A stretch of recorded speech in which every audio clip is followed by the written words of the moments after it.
Oh my goodness, am I reading correctly? 58% of staff from aged care homes that were surveyed believe that there is no impact on residents who are victims of SA. Let's talk.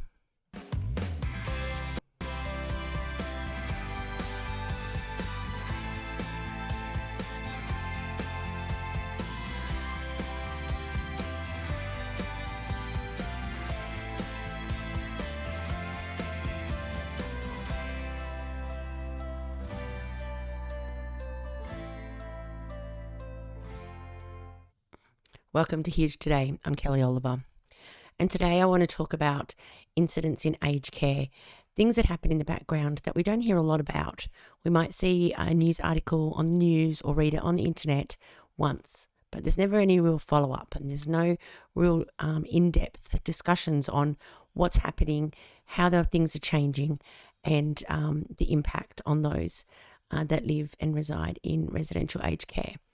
So I want to share a story with you today that I read online, and I thought I'll just go through it and we'll unpack it a little bit and just see, what is happening out there to our loved ones in residential aged care. So the first story that I've got for you here today is about Ada Brown. Now, this came out in March 2023. However, these incidents that are spoken about in this particular article happened in 2021. So it's a little bit after the fact, but there's still some shocking information in here. And there's, like I said, a lot to unpack and a lot of questions to be asked. So it's time that we start talking about these things and getting them out there and really trying to understand what it is that's happening and who's accountable and when are things going to change for our loved ones in aged care. Okay, so we'll start off with Ada's story. So Ada was an 83-year-old when she was 83 years old when she alleged that she was SA'd in her Perth home, and that Perth aged care facility tried to sweep it under the rug. Now, this particular article mentions shocking new national data shows that her trauma is far from an isolated incident. Now, I'm sorry, this is not shocking new national data. The data that we'll talk through and some of the figures that keep coming up in articles have been around for a long time and nothing has really changed. It's so frustrating because nothing has really changed. Anyway, we'll get back to Ada and we can talk more about the numbers and the statistics and data as we go along. So Ada was a proud farming wife, mother and grandmother, and her health had declined after the death of her husband in 2000. And her family reluctantly moved her into a much vetted care home near the family in South Perth. Now, putting someone into an aged care home, majority of the time it is a reluctant move. We get to the point where people need aged care, and that's why we need to get it right, because while not everyone wants to go into aged care, a lot of people end up having to go into aged care. So we've got to get it right. We've got to get it right for all of the residents. Now, I am interested in what that vetting process may have been. I guess I did a video earlier that was titled "What We Don't Know, We Don't Know." And if you've seen that video, I talk about the most common place people are referred to is the myagedcare website when it comes to trying to find an aged care facility for somebody in your family. Now, the information on that website is just not consistent with the Aged Care Quality and Safety Commission website. And the Aged Care Quality and Safety Commission website is where they have accreditation information.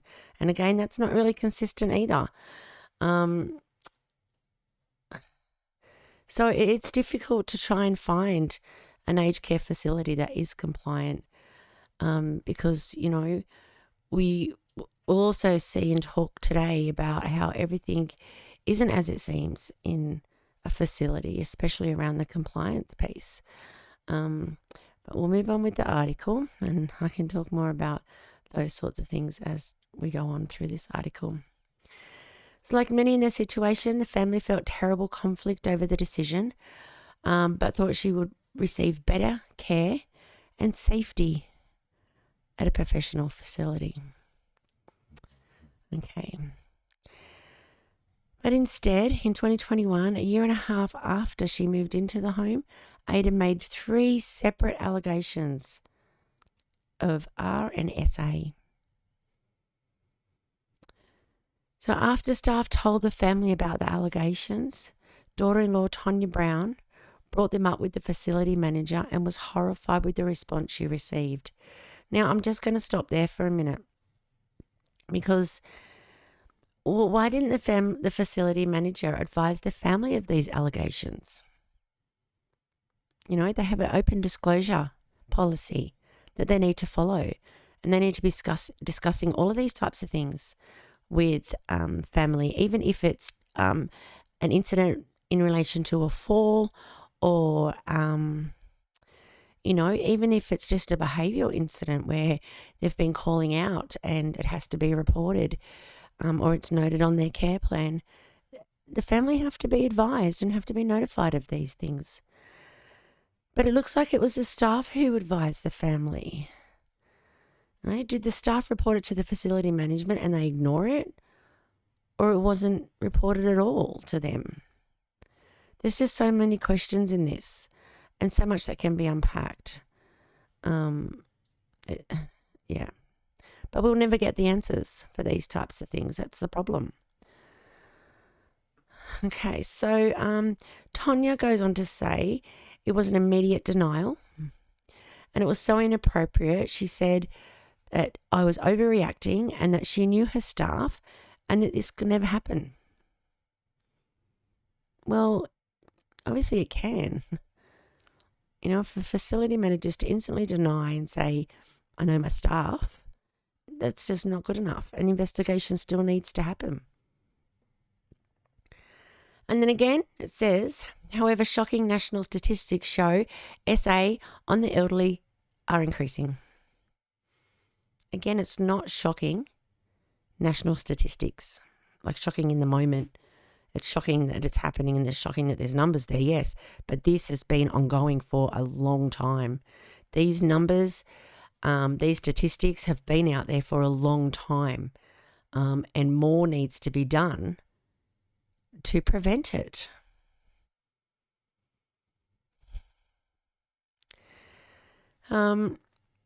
So when I had a look at the data for 2021, it showed that there were 530 incidents in that in the last quarter, and so that equated to 44 a week, only slightly down from the figures cited at the Royal Commission. So that was in June 2022.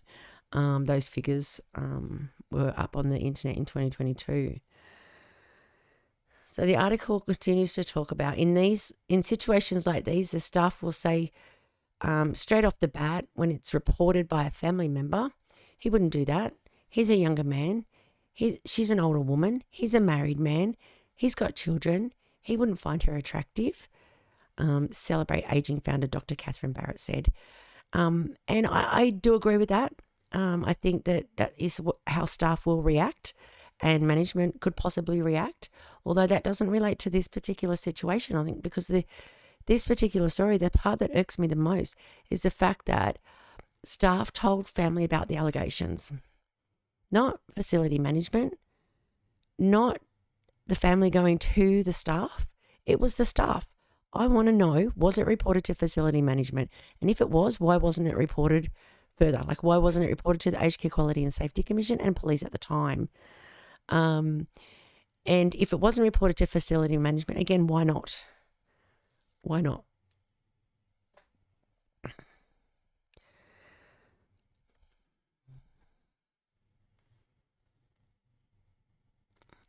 Okay.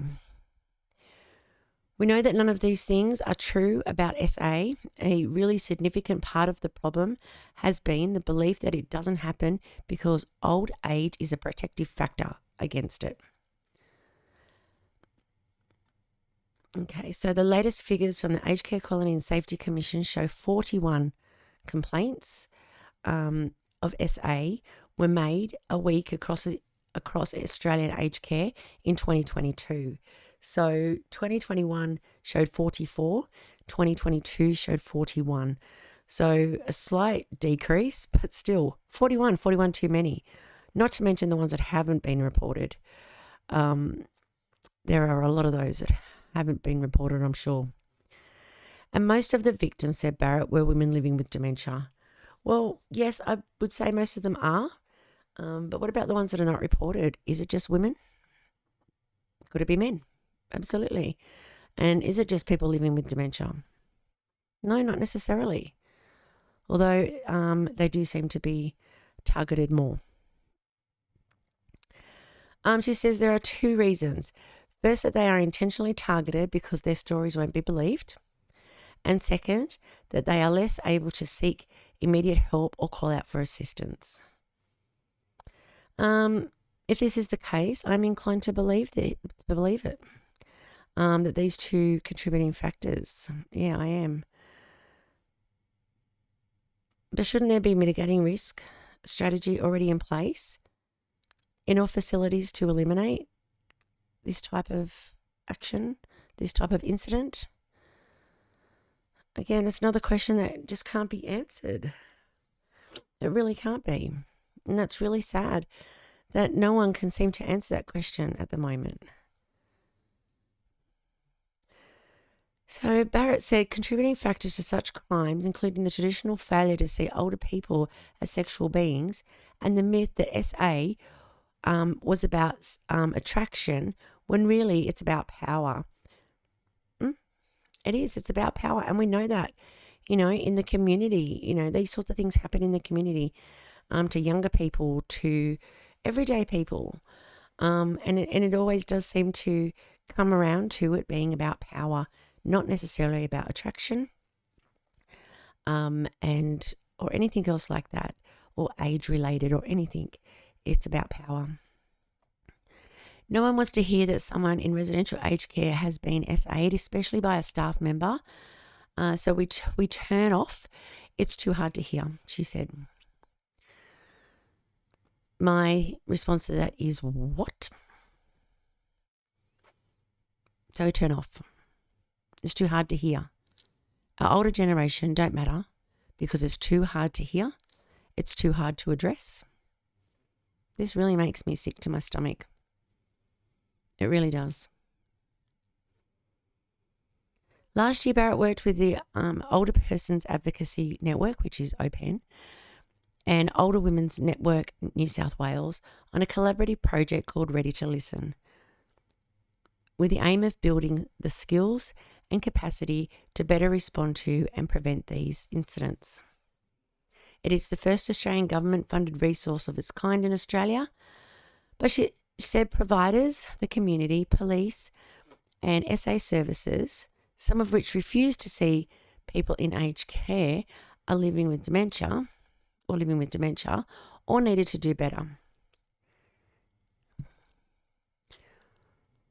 What is the Ready to Listen program done in the last year? So it says last year, so this is Article 23, it was written. So in 2022, they worked together. The three different organisations worked together on a collaborative project called Ready to Listen. So what has this Ready to Listen program done in the last year? It's the first funded government resource of its kind in Australia. Again, I ask, what has been done so far? Nothing that I can see. Nothing at all.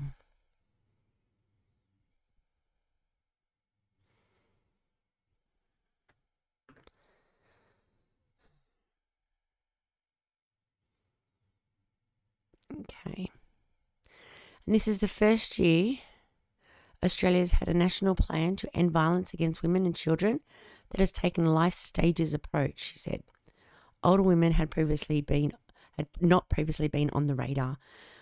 Well, that's a positive, that they're looking at a life stages approach, and then hopefully our elderly will be on the radar. They should have always been on the radar. There should be no difference between the general community and the younger generation and the older generation. We're all humans. And we all need that protection, all of us. Everybody needs that protection. Okay. There are a whole heap of people who hold responsibility for this, she said. But how do you stop it? You have conversations about it, and you need to be ready to listen.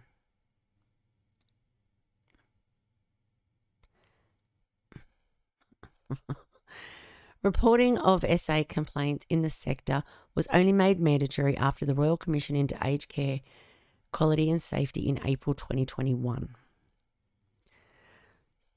Reporting. Okay, that's great.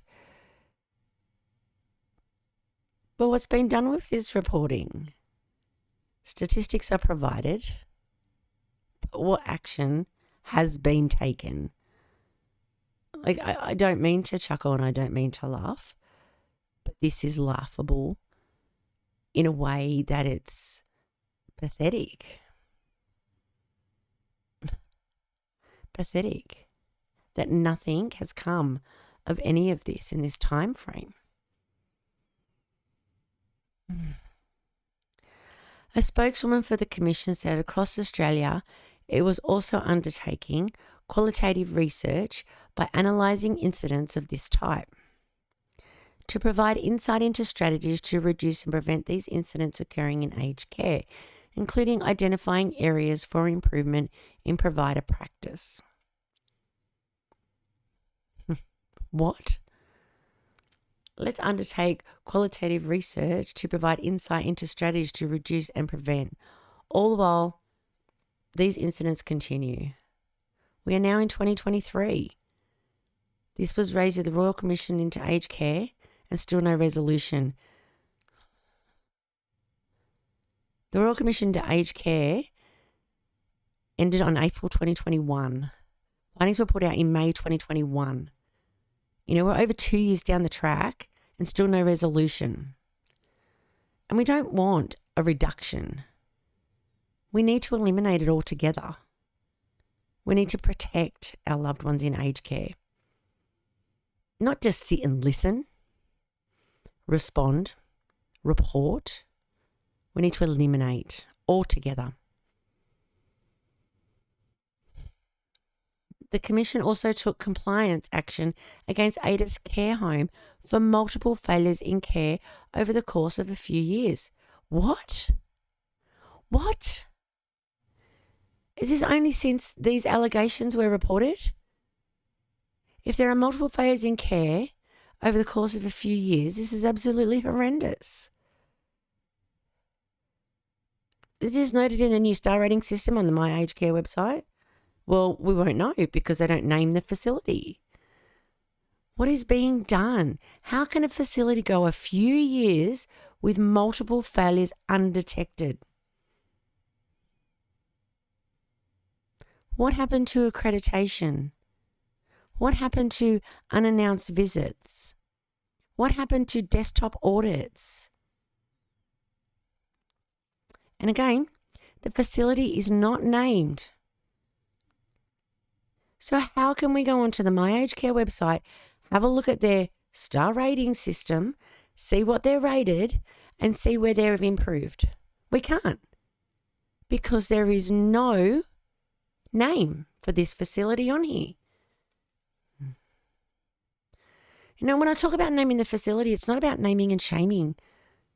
Not about naming and shaming any facility at all. It's about being able to be fully informed when choosing that facility. Like, this has happened at this facility.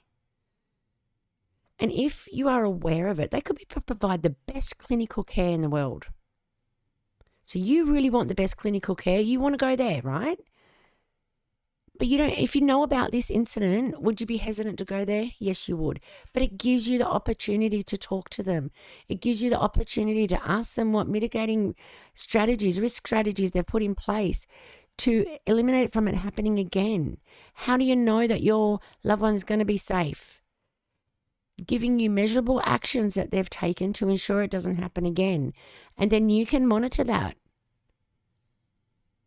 So I'll give you a little bit of an example. When I moved to a new area with my children, I needed to put my eldest daughter into a local high school. Now, this is not aged care, but to me, it's along the same lines of being informed of a situation in an institution, and still choosing that institution, but making sure that you can monitor it. So unfortunately, at this particular high school, there was some really bad press, and the media was all over it in relation to a very sad incident of a student who had taken their own life. The media talked about, there was a lot of bullying, and the particular student had been aided by other students, which contributed to what happened to them. And knowing this information, it made me concerned for the enrollment of my child at that school. But they really wanted to attend that school. They had a lot of friends that were attending that school. However, it did give me the opportunity to go up and talk to them. And I spoke to the school and I inquired about the policies and what changes they had made to ensure that this situation wasn't going to occur again in the future. And I needed to know what the mitigations were that they were putting in place. And so I ended up enrolling my child in that school after having all of my questions answered. And yes, I monitored all of their responses throughout the entire time my child was at that school. I felt that I was fully informed and I was provided with measurable actions. And the measurable actions, you could see what they did to prevent it from happening again. And these are the sorts of things this is why we need to name these facilities. So we can ask those questions. Now we've got people going into this facility who would be none the wiser that this has even happened. Now I think that's worse than knowing. Because if you know, like I said, you've got the opportunity to ask questions. You've got the opportunity to monitor. But if you don't know, you're putting somebody into a facility and you don't know anything about what could happen. You don't know if they've put measurable actions in place. Secret squirrel doesn't work. Not in these types of situations when you're playing with people's lives. It's not good at all. It's really not. So the facility manager who denied her claims is no longer employed at the centre. Okay. So she's not employed at the centre anymore. But is she employed at another centre? Is there a register for care staff and management who are not RNs who are terminated for accusations of neglect? Well, I know that my time in aged care, I had several staff that I needed to terminate due to varying reasons that supported that they did not fit to work in that environment or in the care industry at all, really. However, there was no register at the time available, leaving them the ability to go off and work in another organisation, doing the same type of work, probably doing the same type of neglect. And no one's none the wiser. They're all none the wiser. And that is scary. We don't take it lightly to terminate people. But when there is accusations that are proven to be neglect, those people should never be able to work in aged care again. They really should not be able to work in aged care again.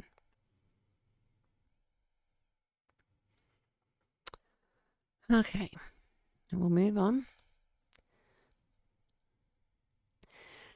So, incident notifications are reviewed and assessed by the Commission within 24 hours to ensure appropriate responses by providers, including where there are allegations of criminal conduct, reporting to the police.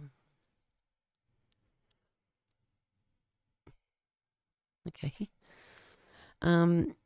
Any serious incident of this type has the potential to have a significant and sustained negative impact on a person and also their family. Absolutely. Absolutely it does. 100%. in Ada's case, the local police were brought in to investigate the situation. No one was ever prosecuted or identified as the perpetrator. Now, my question on that one is, who brought the police in? So we go back and we have a read of where it said that the staff were the ones that notified the family. The facility manager denied it and said, no way, I know my staff, this didn't happen. So just in that little aspect there, it wouldn't have been reported. So did it get reported by the daughter-in-law? And if it had have been reported at the very beginning, the first allegation, maybe the second two allegations wouldn't have occurred, and maybe they would have found the perpetrator, and then maybe they would have been able to prosecute instead of leaving it.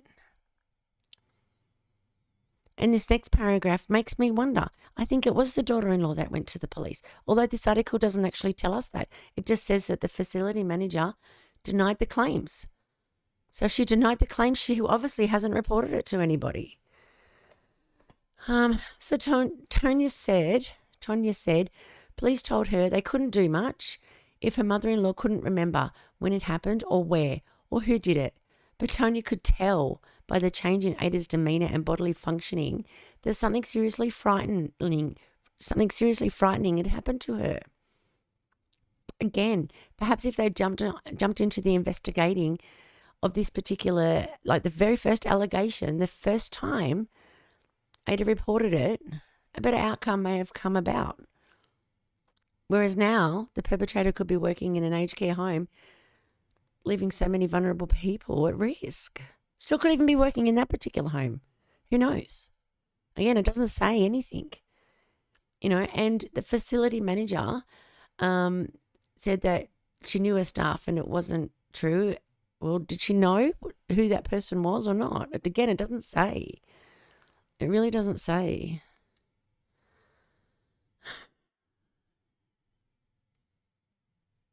No, we'll keep going. Okay. She believed the assaults were real, and with the help of the Aged Care Quality and Safety Commission and Advocare Western Australia, had her concerns taken seriously with the care home in question. From the date of the incident until her passing at the end of last year, Ada was cared for exclusively by female carers only and 2 at a time instead of the standard 1.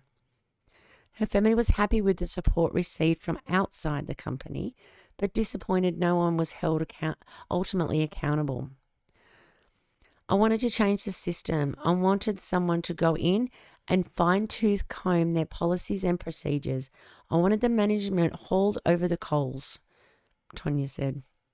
And some empathy from those people who ran that place would have been great instead of the dismissal we received. We're truly heartbroken by this report. It's just not good enough. It's just so not good enough for an organisation to be like that. And we wonder why people don't want to go into aged care. It's ridiculous. Okay, now the next article I want to go on to is this one over here. And this one talks about, again, the numbers, the shocking rate of SA of aged care residents barely changed since Royal Commission, which we already know. We just read in that article a moment ago. So that article that we just read was 2023. This article is 2022. So this was written a year before. And you'll see through this particular article, it's the same things being said by OPAN and by Dr. Catherine Barrett, Aged Care Quality and Safety Commission. They all just continue to say the same thing over and over in every article, year after year after year. But no one seems to be doing anything. I'm not going to go right through this one. I'm just going to skip to a couple of sections in this one. And the one for me is in here. Okay, so it talks here about, in its findings in February, the Royal Commission said the number of alleged incidents of unlawful contact in 2018 to 2019 was as high as 2,520, which is a rate of 48 a week.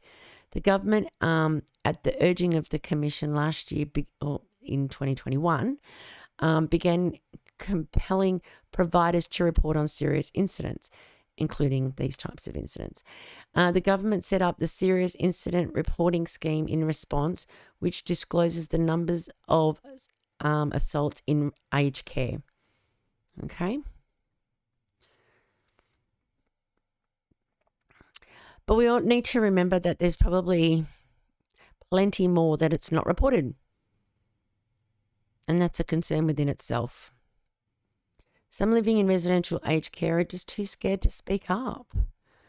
Their fear of retaliation, fear of losing their place in their home, scared no one will listen.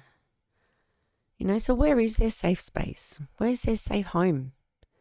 Because no one seems to be listening to them and taking them seriously enough. So they're not going to speak up. So there's going to be plenty and plenty more that are just not reported. So the data from the last quarter in 21, which I mentioned before, it said 44 a week. So if we break that down, we've got one article saying 44 a week in 21. Another article saying 41 a week in 22. And yeah, okay, so a few less, but it's still 41 too many. Just 41 too many.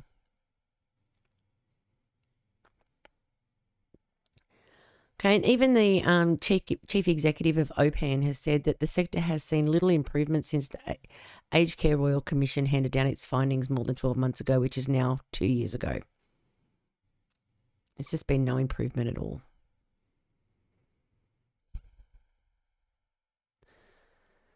Okay, so this one, this just really infuriates me, this bit.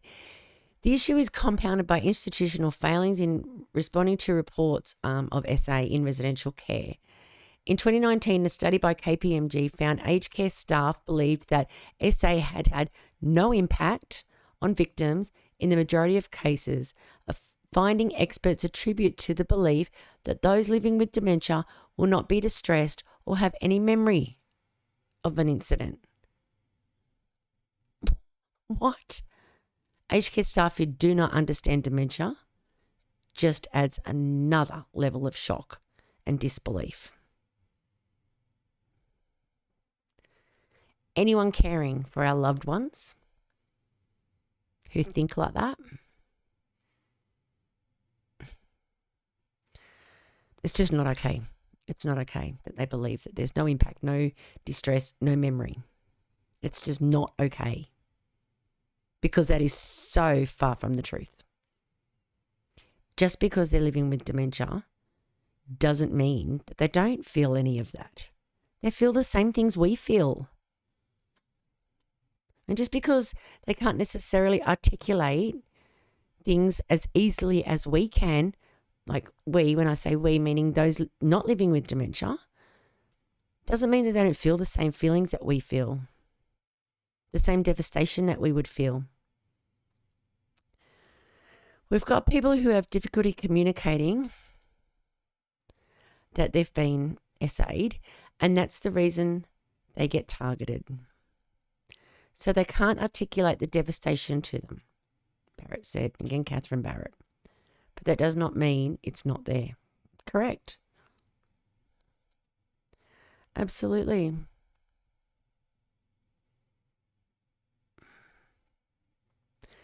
Police and providers can also be reluctant to take action over the abuse of those living with dementia, believing evidence from those with cognitive impairment is unreliable and cannot be used in court.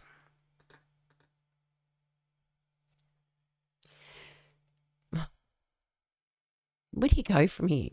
So those that are supposed to protect us and protect our loved ones, especially our older generation, are reluctant to act because cognitive impairment is unreliable and difficult in court. So let's not get it to court. acknowledge today that this is happening, implement processes to prevent, and I mean prevent, and we need to be proactive rather than reactive.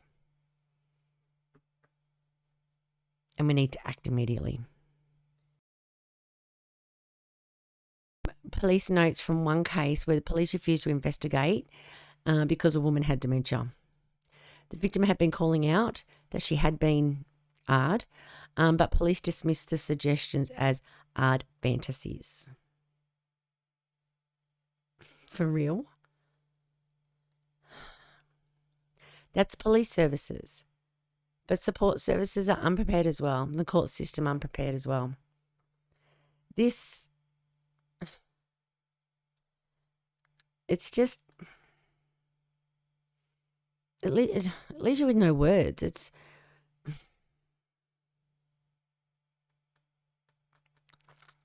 Anyway. The Ready to Listen project, led by OPAN and in partnership with Barrett's organisation, Celebrate Ageing and the Older Women's Network New South Wales, will train aged care providers in how to take disclosures seriously and respond effectively. Now, didn't we just read that in the last article? So we've got 2022, although this was in place in 2021. So 2021, 2022, now 2023. And the Ready to Listen project will train aged care providers in how to take disclosure seriously and respond effectively. I've never seen it. I've never heard of that training or seen it. And remembering that this is a government-funded project. So what facilities have actually received that training? I'd be very interested to know.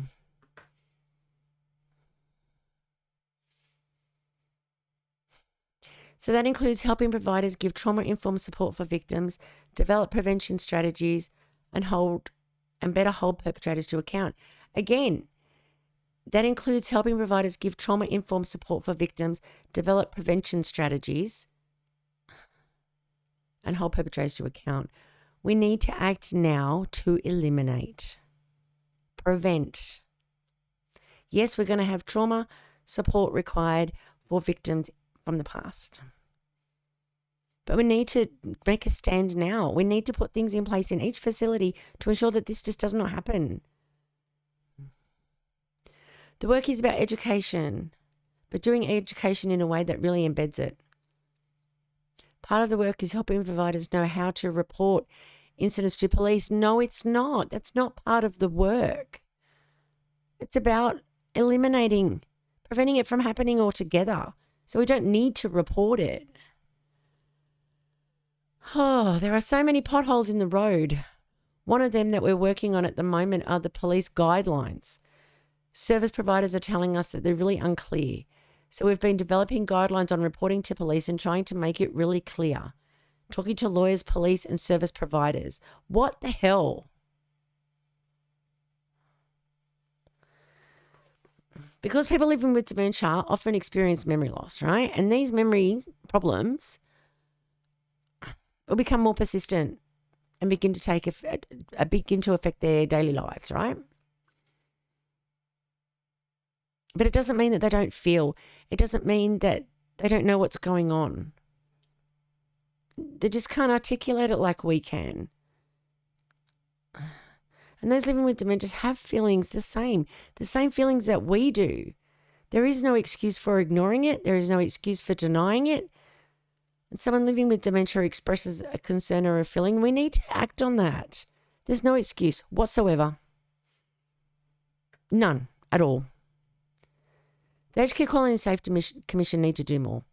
They need to do more immediately, especially ensuring that facilities are monitored more regularly, more in-depth, and held accountable for their actions or really their non-action, as in Ada Brown's case.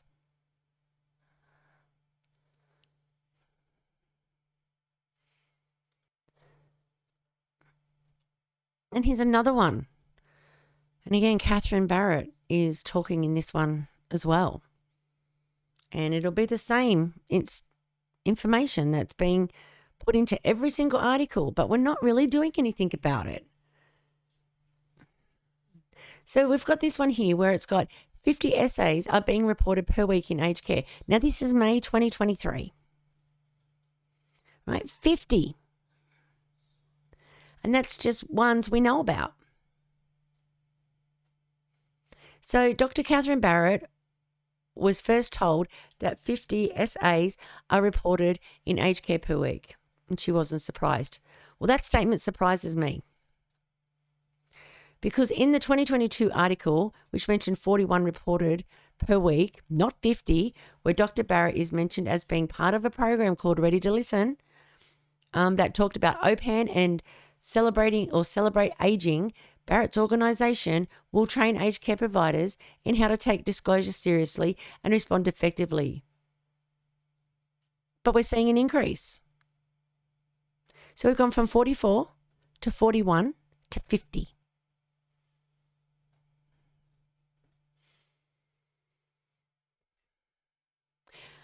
So down here, I'm like I said, I'm not going to read the whole thing. I'm just going to pull out the parts that I feel are most relevant to what I'm trying to get across today. So at the Royal Commission into Aged Care and Safety, the statistics of SA in these environments were called a source of national shame. So 3 years ago, it was called national shame, and we're still in the same place, and nothing has changed. The reality is that the rates are most likely higher, taking into account the A's that aren't reported on. Again, correct. The Royal Commission certainly put the issue on the agenda, but as far as for action, it's mostly being pushed for by the advocacy bodies. Well, I'm going to say, is it? Is it really being pushed by the advocacy bodies? Or is it just talked about in general? We've been talking about it for years, although the numbers are just, they're increasing. A recent research report commissioned by the Department of Health, and here comes my opening statement. In recent research report commissioned by the Department of Health, staff from 178 residential aged care homes were asked to rate the impact of SA incidents on residents. 58% of the staff said that SA had no impact on the victims.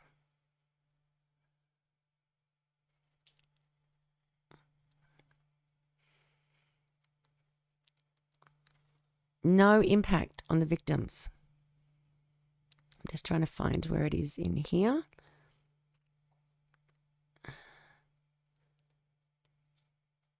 So you can see it for yourself. Right here. Oops.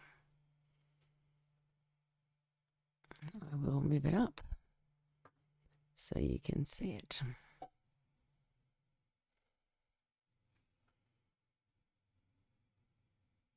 Okay, the top line. Staff from aged care homes. 58% then shouldn't be working in aged care, in the aged care industry at all, if this is truly what they believe. And why don't we have annual mandatory training for facilities on this? Education is quick, effective, and needed, although this hasn't occurred. 1, 2, creeping into 3 years. It's still the same comments in these news articles, although no action. Why are facilities not being made accountable for not having preventative strategies in place? Yes, we can talk reform and legislation, blah, blah, blah. But let's talk of residents' rights and the Charter of Aged Care Rights. Because all of this falls into the Charter of Aged Care Rights, which organisations and facilities are responsible for.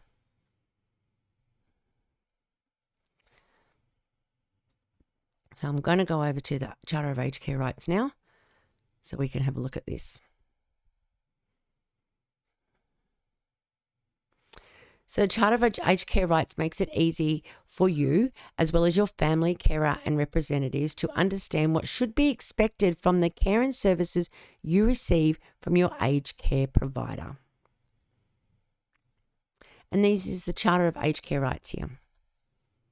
So a couple of these fit into exactly what we're talking about today. 1, safe and high quality care and services. Safe. 2, be treated with dignity and respect. 4, live without abuse and neglect.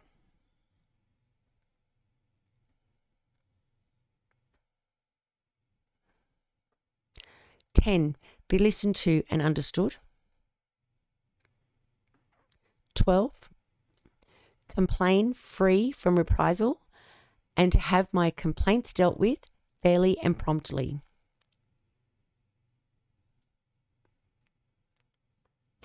And 14, exercise my rights without it adversely affecting the way I am treated. That is what should be received from every aged care facility provider. And those that I've just mentioned, out of those 14, all of this SA falls into all of that. So what are the facilities doing to make the residents feel safe? What are they doing?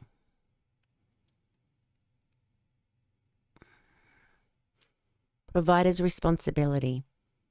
Providers need to have preventative strategies in place. They need to stop, and they need to stop talking and put actions in place.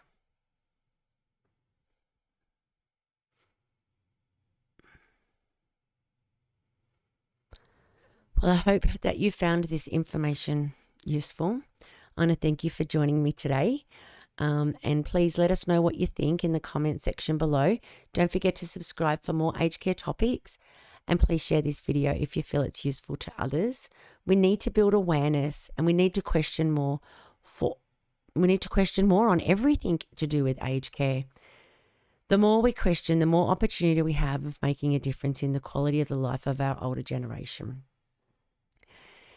People are too scared to talk, people are too scared to ask questions, and people are too scared to criticize these advocacy organizations and these people that just keep saying the same thing in these articles that they've been saying for years.